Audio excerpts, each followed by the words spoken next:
અટલ બિહારી વાજપેયીની જન્મ જયંતિને લઈને અટલ ગાથા સંમેલન યોજાયો હતો, જેમાં મોટી સંખ્યામાં તેમના ચાહકો હાજર રહ્યા હતા।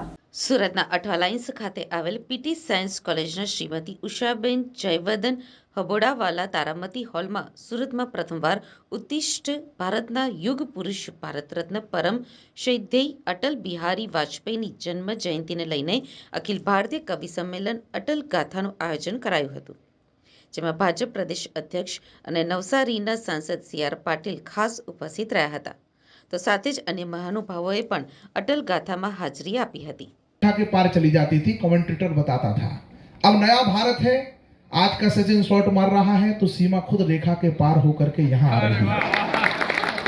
ये जो परिवर्तन ऐसे मन भाव दे के स्वर को सवारिए, राम राज्य हो धरा पे, बेटियों का मान बढ़े और मेरे हिंद को बैकुंठ सा निखारिए।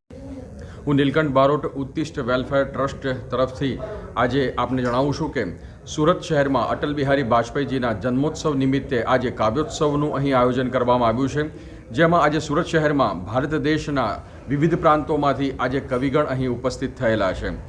એ તમામ કવિગણોએ અટલ બિહારી વાજપેયીજીની રાષ્ટ્ર ચેતના, રાષ્ટ્ર ભાવના અને રાષ્ટ્ર માટેની લાગણી વિશેની વાતો કહી છે।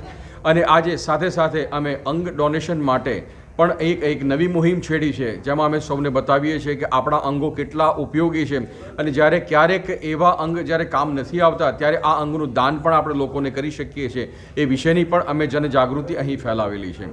તો આજે સુરત શહેર એક ધન્ય ધરા તરીકે અહીં આજે ખૂબ આનંદની લાગણી અનુભવે છે કે ભારત દેશના વિવિધ પ્રાંતોમાંથી આજે કવિઓ અહીં સુરતમાં ઉપસ્થિત થયેલા છે અને રાષ્ટ્ર ચેતના વિશેની લોક જાગૃતિ આજે આ તમામ કવિઓ દ્વારા કરવામાં આવી રહેલી છે।